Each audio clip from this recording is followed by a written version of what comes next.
Hace cientos de años, en la Baja Edad Media, un maestro constructor conocía el rito ancestral de sentir la tierra para fundirse con la energía de la naturaleza. Observaba el movimiento del sol en las horas, los días y las estaciones. Llevaba la alquimia de la luz al interior del templo y creaba caminos sutiles para salir de las tinieblas de la vida. Yo creo que todo lo que la naturaleza tiene es bueno para el hombre. Nada hay de más, nada sobra en este mundo. Labraba la piedra siguiendo los dictados de su código mineral y tallaba misteriosos capiteles. La estructura del templo completa está con una intención muy precisa, y esa intención tiene que ver con la trascendencia del ser humano. El templo tenía que ser una metáfora de la creación, un espacio ordenado según las leyes matemáticas que rigen el universo.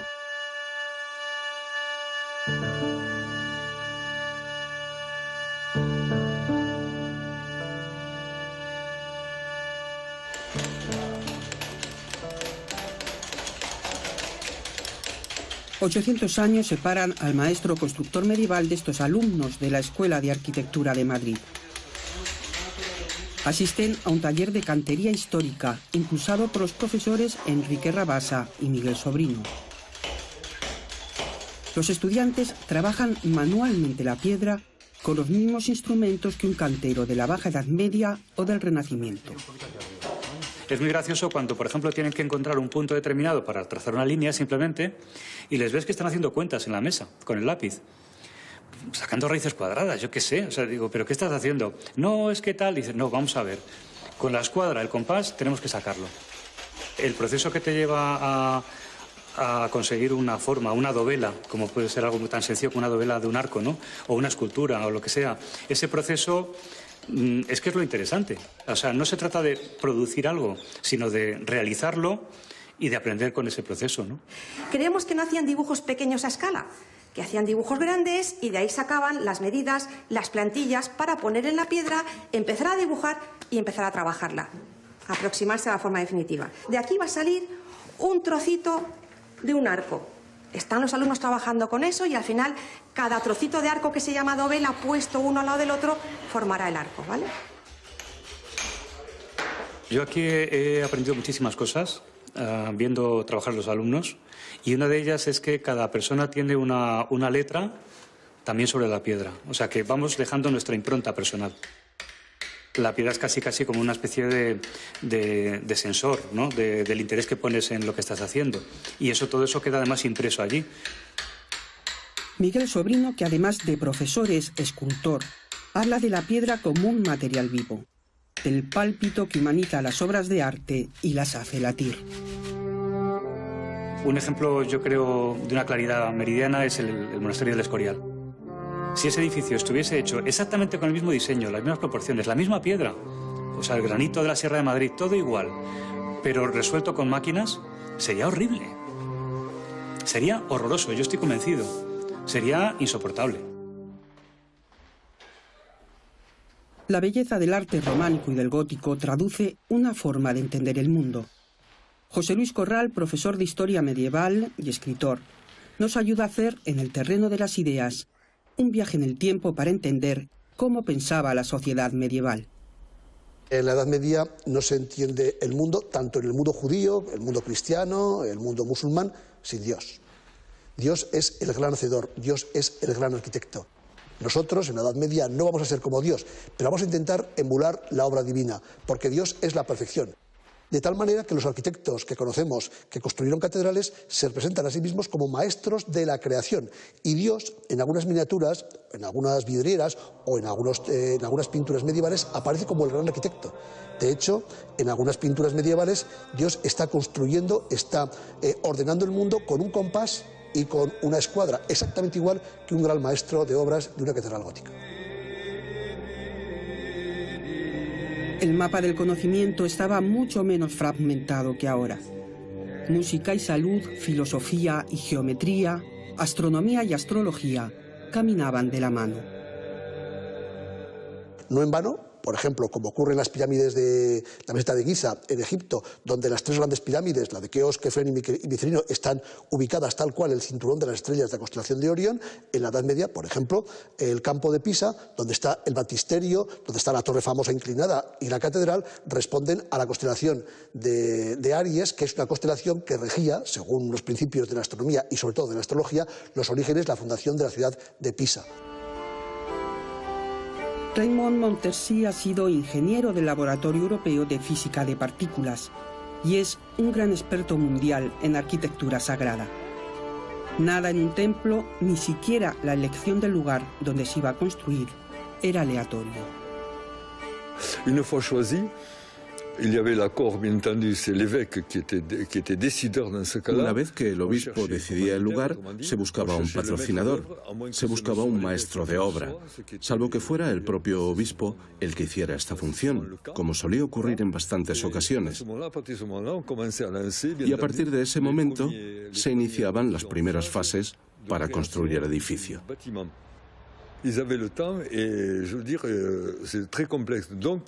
Era en ese momento cuando hacían un trazado en el suelo. Delimitaban por primera vez la zona para posicionar el edificio tomando como base datos solares. Lo primero que hacían era buscar el norte geográfico.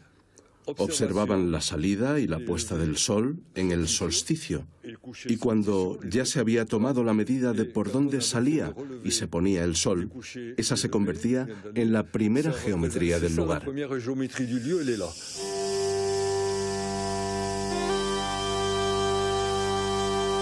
El encuentro con Jaime Buigas, arquitecto y especialista en geometría sagrada, es en el Camino de Santiago a su paso por Madrid. Va a trazar en el suelo los números y las formas básicas de un templo, la geometría que utilizaban los maestros constructores para recrear el orden del cosmos. El primer símbolo de una geometría sagrada, lógicamente, es el principio, que es el centro. Determinar exactamente dónde empieza todo. Ese centro viene marcado en los templos por el lugar en el que ha ocurrido algo, por el lugar en el que la naturaleza se expresa de una manera especial, y desde ahí aparece el segundo símbolo. El primero el centro y el segundo la medida. El logos, que llamarían los antiguos, ¿no? Los griegos. La unidad de medida, es decir, una distancia primera que lo que hago es conservar. Conservar significa trazar la primera forma sacra vinculada con la conservación de la medida, que como todo el mundo sabe es el círculo. Lógicamente todos los puntos están a la misma distancia de este que llaman centro y es la base de toda la geometría sagrada universal. Ahí está. A partir de ese momento empieza la aplicación de los números. Pitágoras decía, y Platón, que todo está hecho según el número, el peso y la medida. Ese número es un sistema de proporciones que se basa precisamente en esta primera distancia y las cosas que puedo construir de manera muy elemental desde aquí. La segunda forma sagrada importantísima va a ser el cuadrado, es decir, yo cojo el radio, lo convierto en diámetro y hago la perpendicular. El círculo o la circunferencia es una forma que se asocia con la perfección, con la divinidad, con lo inconmensurable, con la idea de la manifestación de lo divino. En cambio, la perpendicular que me genera el cuadrado, y aquí lo tenemos, simplemente por hacer dos diámetros perpendiculares, se convierte en la forma asociada con la naturaleza, la materia, lo conmensurable, lo finito. De ahí que, por ejemplo, el románico, muchos templos, ¿no?, partan de 4 pilares que luego sujetan una bóveda, ¿no? Ese cuadrado que se transforma al círculo, la dialéctica entre el cuadrado y el círculo, es la metáfora de la trascendencia. Una iglesia moderna, entendida como lugar donde se reúnen los fieles, es un concepto distinto al de templo medieval. Esteban Fernández Cobian es especialista en arquitectura sagrada contemporánea y tiene algunas claves para saber si Gaudí o Le Corbusier, dos de los más grandes arquitectos de nuestro tiempo, interpretaron los espacios sagrados de forma parecida a un constructor de catedrales. Lo que está claro es que un templo siempre es una recreación del mundo, una recreación del universo. De alguna forma se trata de construir un paraíso con las propias leyes de la arquitectura. Solamente a veces aparece lo que Le Corbusier denominaba el espacio inefable, un espacio donde al entrar a uno se le conmueven las entrañas. Tiene que ver, y Le Corbusier lo sabía, con la conexión del interior con el exterior, con la conexión entre nuestro espacio vital, en el espacio donde nosotros habitamos, con el espacio global, con el cosmos. Él decía que había construido templos o iglesias de 5.000 años antes de Jesucristo.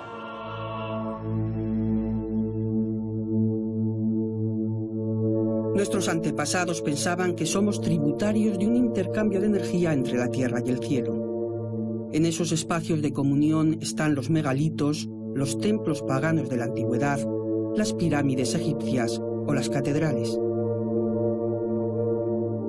La pregunta es, ¿qué tienen en común lugares sagrados de tiempos tan distintos y de geografías tan lejanas? Raymond Montessy tiene una respuesta. Todos vibran. Todos tienen una energía especial. Y vibran porque la Tierra vibra. Sabemos que cada latitud tiene una vibración particular. Esto parte del Ecuador. La Tierra en ese punto vibra a 47 hercios y en función de la latitud, esta frecuencia aumenta o disminuye. ¿Cómo lo percibía aquella gente? No lo sé. Nosotros ahora sí sabemos calcular estas frecuencias, pero lo que ellos sabían era respetar los parámetros de expresión de la Tierra.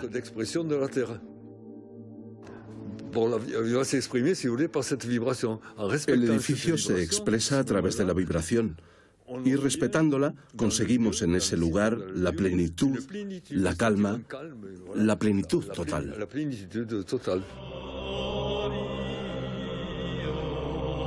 Santa María de Varello, en Cantabria, vibra con la misma intensidad que hace cientos de años. La Fundación Marcelino Botín ha restaurado esta colegiata respetando sus parámetros energéticos. Una decisión poco habitual para la que contaron con la asesoría del psicólogo clínico y geobiólogo Daniel Rubio. Tiene una magia en el más bello sentido de la palabra, tiene un aura, tiene algo que se respira, que se destila en los capiteles, en la simbólica. Para mí es un lugar precioso, pero sobre todo que vibra de un modo impresionante.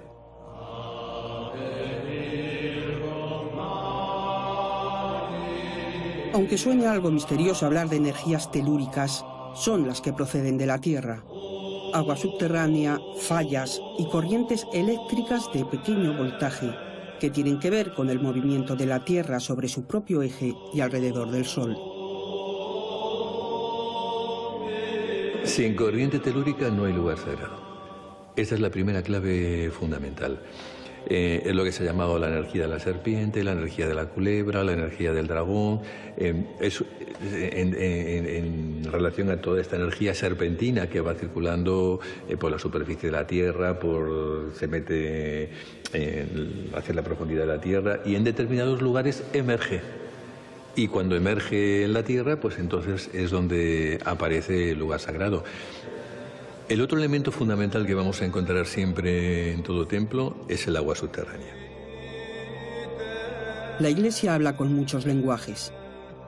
Daniel Rubio encuentra en los capiteles del ábside un repertorio de pistas sobre la energía de este lugar. Lugares de la Iglesia. Pero si vamos viendo esta relación con el agua, encontramos rápidamente esta otra figura que enmarca perfectamente con las ondas el juego del agua. Y está justo en un lugar donde hay cruce de agua subterránea. De hecho, cuando se hizo la restauración última, aparecieron toda una serie de humedades que hubo que restaurar justo en toda esta zona por la parte exterior de la iglesia. Y luego nos encontramos otro capitel con una serie de volutas en espiral que son muy interesantes porque la vamos a ver en muchas iglesias románicas. Nos hablan, desde esta perspectiva más simbólica, nos hablan de lo que es el movimiento de las energías. Encima de estos capiteles, una figura demasiado grande para el tamaño del templo descansa las manos en el centro energético que se relaciona con la determinación, la resolución de los conflictos y la acción positiva. Vamos a hacer una pequeña demostración de cómo un lugar, un espacio puede influenciar potenciando o debilitando a una persona. Ella va a ser una modelo, entonces voy a utilizar su brazo para testar cómo está ella en este lugar concreto de este templo. Entonces yo le digo que resista y veo cómo está su fuerza muscular y es la respuesta. Resiste y lo que compruebo es que aquí este lugar le debilita.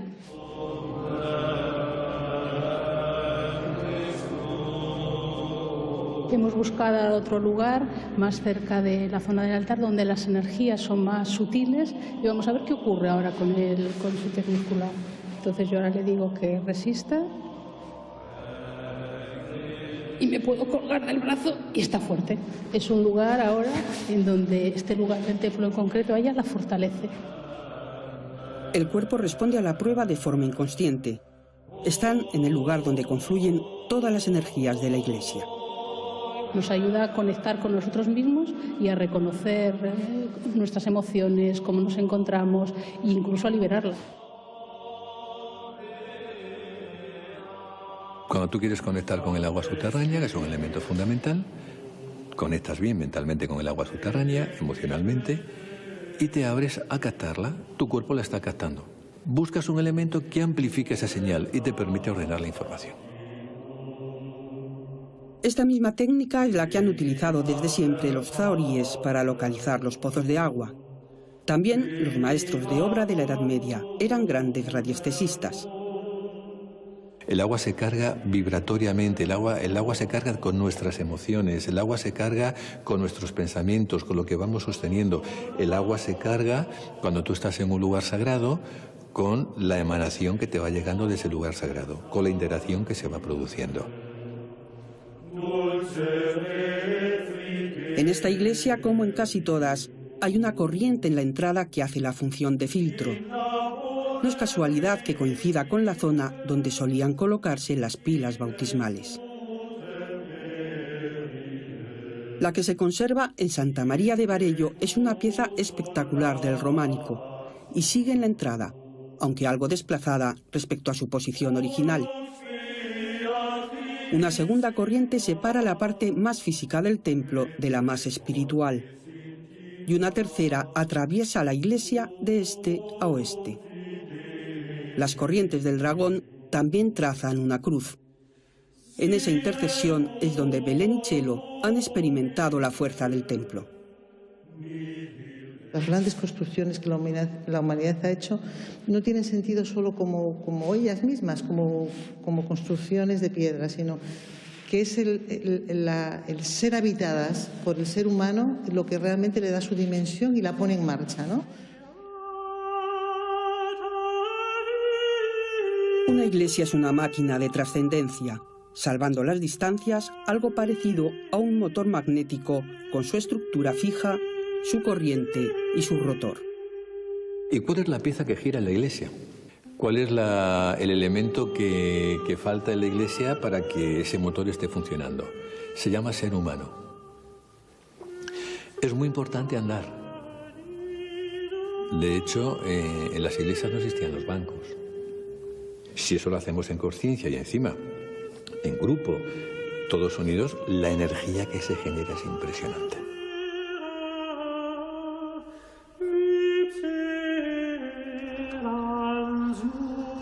En el Camino de Santiago, Jaime Buigas sigue explicándonos la geometría de los maestros constructores. Ahora elige como centro uno de los extremos del primer círculo que había trazado y surge una nueva figura sagrada, la Vesica Piscis, esa almendra en la que muchas veces aparece representado el Cristo en Majestad. La primera medida con la que hizo el círculo es una raíz de 2 y la diagonal de la Vesica Piscis es una raíz de 3.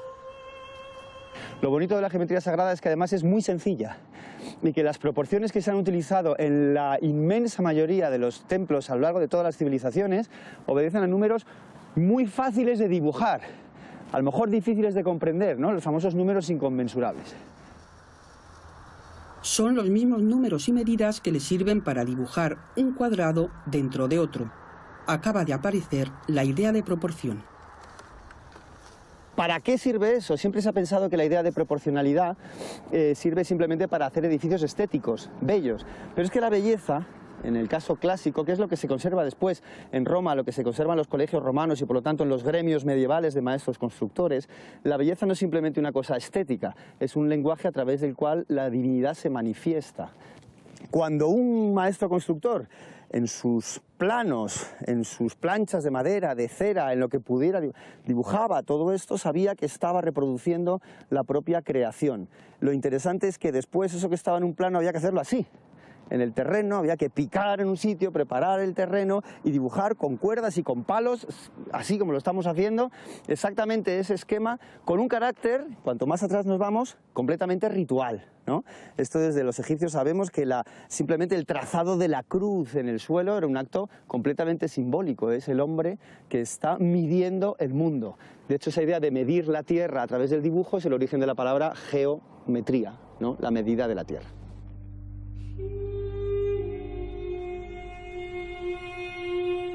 Cada vez que sale el sol y se pone, el hombre puede medir el tiempo. La percepción del paso de las horas, los días y las estaciones nos integra en el cosmos. En griego, cosmos significa orden y está dentro del templo.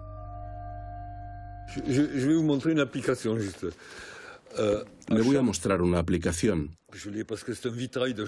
En las vidrieras de Chartres pusieron los datos solares del lugar con líneas transversales, como estas.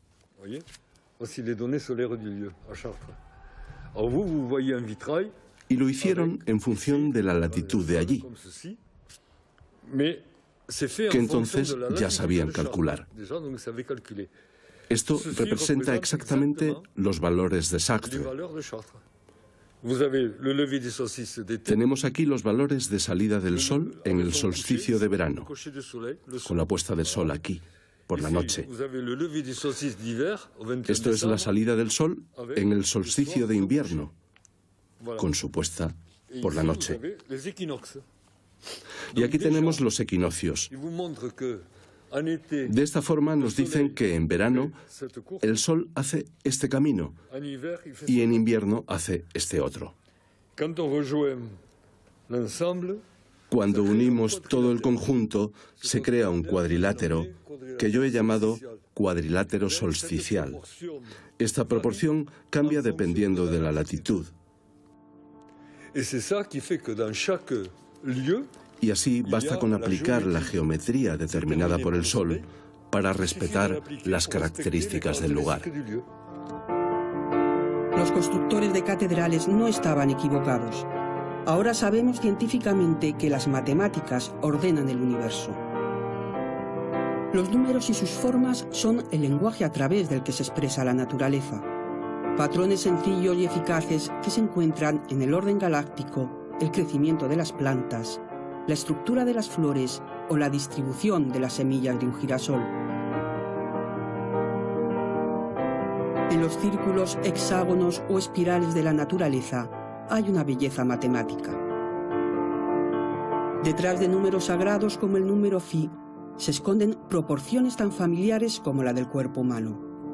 Y por supuesto, la belleza y la armonía de los templos que ha construido la humanidad a lo largo de toda su historia.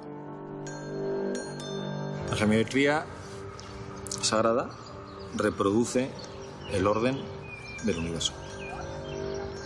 Son las mismas leyes.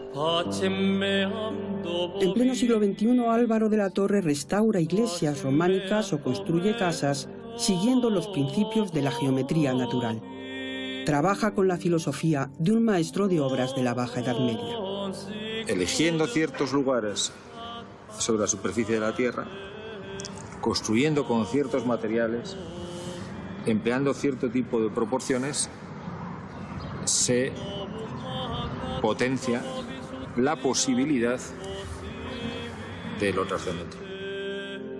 Todo en torno al misterio de la vida. Los ritos de nacimiento, los ritos de muerte, los ritos de matrimonio que dan lugar a otro nacimiento. Entonces, la gente de nuestro oficio se especializa en crear el espacio donde todo eso se potencia. Álvaro es por ahora el último eslabón de una larga saga familiar de constructores que ha conseguido documentar hasta el siglo XVII. Este legajo de 1690 son las cuentas del proyecto de renovación de una iglesia a las orillas del Duero. Lo escribió un delegado del maestro de obras llamado Antonio de la Torre, que en aquel momento, dice el documento, se encontraba en las montañas. De Cantabria y en concreto de la comarca de Trasmiera, salieron la mayor parte de los canteros y maestros de obra de las catedrales españolas.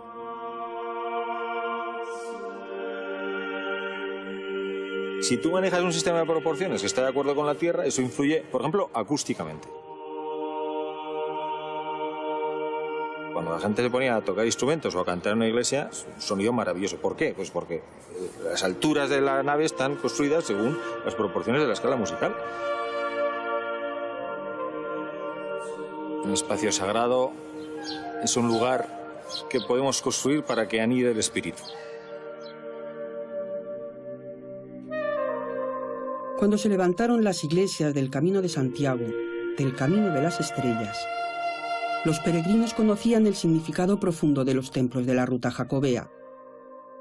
También sabían que la aventura espiritual que les había llevado hacia el ocaso, hacia el final de la tierra, solo cobraba sentido en el viaje de vuelta.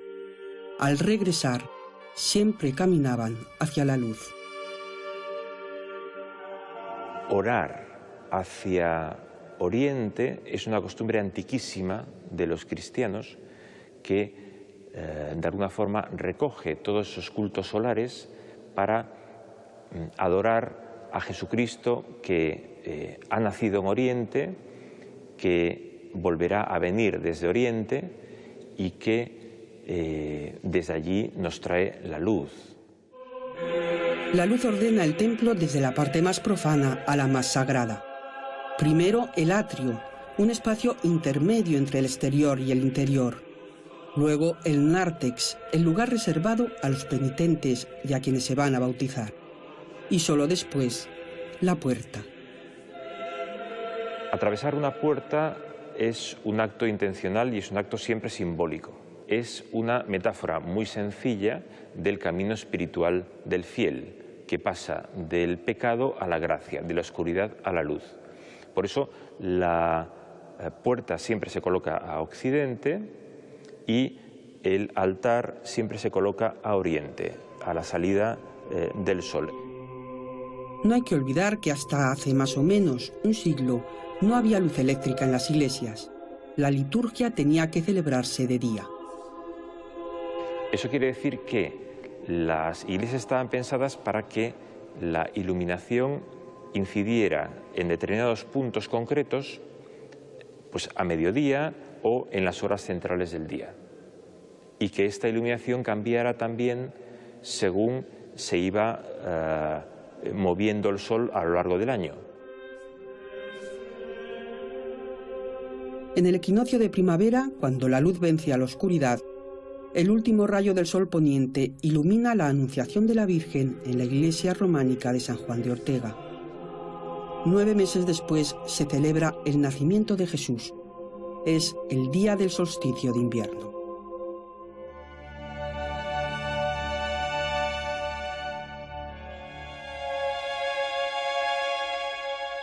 Con el gótico se pueden abrir enormes vanos, enormes ventanas. Las paredes ya no sustentan las bóvedas, se sustentan a través de los pilares y en consecuencia se puede introducir dentro del templo, dentro de la casa de Dios, a Dios mismo que está en la luz. Y además, construyendo una serie de vidrieras de colores, la luz divina, la luz blanca, se humaniza. Se pueden resaltar figuras, se pueden contar historias a través de las vidrieras. La Edad Media es una época de símbolos y de signos que se transmitían de una forma absolutamente oral. El problema es que ahora no somos capaces de interpretar algunas de esas señales sencillamente porque hemos perdido el diccionario. En el siglo XIII, cuando se construyó Santa María de Varello, la mayor parte de la población era iletrada, pero entendía el lenguaje simbólico. Es muy importante pensar que no hay nada que esté hecho al azar. Daniel Rubio encuentra en los capiteles de la colegiata un mensaje que va más allá de las escenas cotidianas o los pasajes bíblicos. Yo de repente veo un hombre que está enseñándonos la rodilla con la rodilla doblada. Nos está diciendo que hay alguien que está iniciado, alguien que está comprometido, un maestro constructor que sabe lo que está haciendo. Y resulta que está sujetando 2 bueyes. El animal más telúrico por excelencia, es el que trabaja la tierra. Aquí están dominadas las energías telúricas. Enfrente, otro capitel nos muestra 2 dragones. No los pisa la Virgen, ningún ángel los mata. Los dragones de Varello tienen alas. Nos está hablando ya de una energía telúrica que ya ha sido totalmente transmutada. Y además se están mordiendo la boca. Y los tienes colocados así. Te están diciendo que hay 2 corrientes en ese sentido del dragón. Y las hay. Santa María de Varello ha sido hasta hace muy pocos años el lugar donde, siguiendo una antiquísima tradición, se reunían los maestros canteros de Trasmiera. Su oficio y su aliento todavía se respiran en la Catedral de Salamanca o en el Monasterio del Escorial. Eran evidentemente individuos que se formaban en unas cofradías, en unas logias de maestros, de constructores, de tipo muy cerrado. No secreto en el sentido que esotéricamente se ha dado en algunas ocasiones, sino secreto en el sentido de que guardaban de una forma pues con mucho cuidado, con mucho celo, sus conocimientos. Pero no solo conocimientos técnicos, geométricos, aritméticos, matemáticos, de cuentas, de cálculo. Tiene que tener también un gran bagaje intelectual. Poder dirigir a unas 300 personas que solían actuar en la construcción de una catedral, todo eso conlleva una serie de conocimientos de todo tipo extraordinarios. En la Edad Media y en francés, masón significa albañil. Masones eran los miembros de los gremios de constructores. Ese mundo se ha olvidado, las técnicas de construcción son distintas, las formas de construir son nuevas a partir del siglo XVI y los masones medievales desaparecerán, se perderán en la oscuridad y en las sombras de la historia. Se desvanecieron al tiempo que desaparecía su mundo, pero no del todo ni en todas partes. En Alemania y Francia consiguieron mantener viva la tradición. Los compañones franceses, con los que ha estudiado Álvaro de la Torre, son la consecuencia de las antiguas cofradías medievales. El oficio no es solo un trabajo, es una manera de entender el mundo. La cuestión es que a través del trabajo físico, del esfuerzo, del mismo modo que tú vas transformando los materiales, la piedra, sobre todo, los materiales de la construcción y sobre todo un espacio sagrado, tú te vas transformando a ti mismo. Los antiguos decían, haz astra per áspera, las estrellas por lo duro. Empezamos en el oficio y en la vida con un intento de dominio de las cosas físicas, luego pasas a dominio de las cosas energéticas, de las cosas psíquicas, intentando cultivar tu alma y llegar a vislumbrar la conexión con Dios.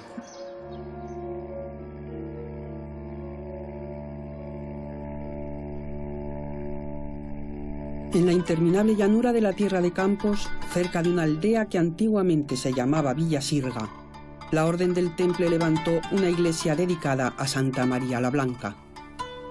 Un templo majestuoso que respira los fundamentos del arte gótico. La sede espiritual de los monjes guerreros en una de sus encomiendas castellanas. Los templarios siempre han trabajado en la ruta jacobea, siempre han sido verdaderos guardianes de las rutas de peregrinaje, ¿no? Pero siempre hacen sus enclaves en lugares muy especiales que permiten realmente una búsqueda espiritual a otro nivel. Y en este lugar es totalmente evidente, incluso hoy día, a pesar del paso de los años. Esto fue en aquel tiempo que a Virgen comenzó a hacer en Villa Sirga milagres porque sanó. Alfonso X el Sabio dedicó parte de sus cantigas a relatar los milagros de la Virgen de Villasirga, hechos y sanaciones portentosos que obraba en los peregrinos de la ruta jacobea. El camino te coge, te engancha, te cambia. Y cuando llegan a estos sitios, pues ese trabajo que ha ido haciendo el camino poco a poco, pues es cuando empieza a florecer.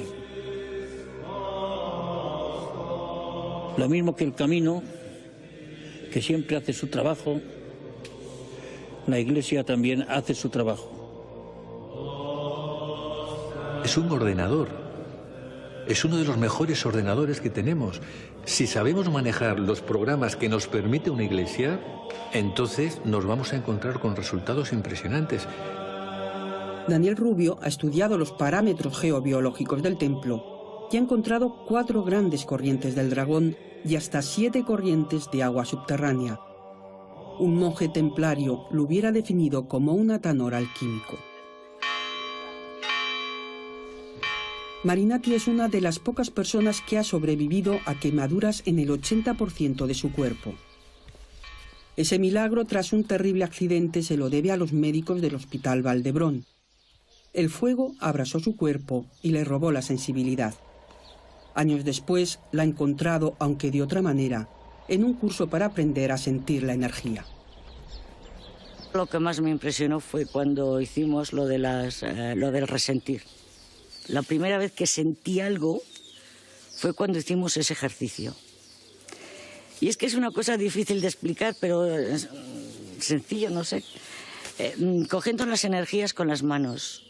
Y de repente sentía, con esta mano sentía, no agarraba nada, porque no había nada que agarrar, pero sentía es como que tenía, no sé, como que tenía un globo entre las manos que no le veía, pero que le tocaba. Y entonces fue la primera vez que sentí algo y me gustó la sensación. Es la energía telúrica de la Iglesia. El dragón que en el friso de la puerta meridional está pisando una talla de la Virgen María. La fuerza que domina pero no mata, el arcángel San Miguel, el protector de la orden templaria. Esto es un amplificador de ondas. Todo lo que está aquí está resonando. Está resonando con una potencia pues infinita. De aquí sería muy fácil, yo no sé, transmitir a la luna. Porque es una caja de resonancia impresionante. Para llegar a la luz hay que pasar por las sombras. El peregrino en su camino de regeneración va dejando atrás capiteles tallados con plantas depurativas y figuras que le hablan a medida que se acerca al altar. Hay un perro guardián que nos está diciendo, oye, a partir de aquí las cosas cambian, tienes que empezar a dominar tus pasiones, tus instintos, tus dificultades, tus emociones más bajas, para continuar el avance que tú quieres hacer. Sirenas aladas de orejas estilizadas. Hay algo que escuchar. Y el pez, el primer símbolo de la cristiandad, está ahí, justo encima del pozo de la iglesia. Es un lugar como para detenerse, para meditar, para orar, para girar alrededor de la columna, para poder ver. Entre la tierra y el cielo, 4 grandes figuras hablan al peregrino. San Pedro señala algo que tenemos que ver. Rostros humanos que sufren atrapados en un amasijo vegetal. Tiene además su llave. Y la llave siempre es para abrir algo, para que tú puedas salir de esa maraña en la que nos encontramos. San Pablo porta la espada y el ángel, el mensajero celestial, tiene bajo sus pies un león, el símbolo del sol. Tú tienes energías cuando te enseñan el león que te están diciendo que están bajando, la energía cósmica está bajando, nutriendo la tierra. O tienes energías como el dragón que hay debajo de María Magdalena que te está diciendo que la energía ahí está subiendo hacia el cielo. Ailas, como dicen los gallegos. Ailas. Lo que pasa es que, como todo el mundo, hay que tener un poco de sensibilidad para sentirlas. La gente que entra cada día aquí empiezas a sentir algo especial, que te va empujando, te va empujando, te va empujando para que vivas mejor. La misma idea con otro lenguaje está esculpida en la parte más elevada del templo, muy cerca del altar. Es una figura coronada y sin piernas, alguien que ya no está anclado en la tierra. Y además está apoyado sobre dos cabezas, ya no es hombre ni mujer, ya sería un ser andrógino, o sería un ser que ha resuelto en sí mismo la dualidad y por tanto está en la antesala del cielo, en la antesala de todo lo que tiene que ver con el espíritu. El maestro constructor de Santa María la Blanca no dejó nada al azar. Su obra tenía que ser perfecta. Transformó la física de la luz, de la piedra, de la tierra y del agua en pura metafísica.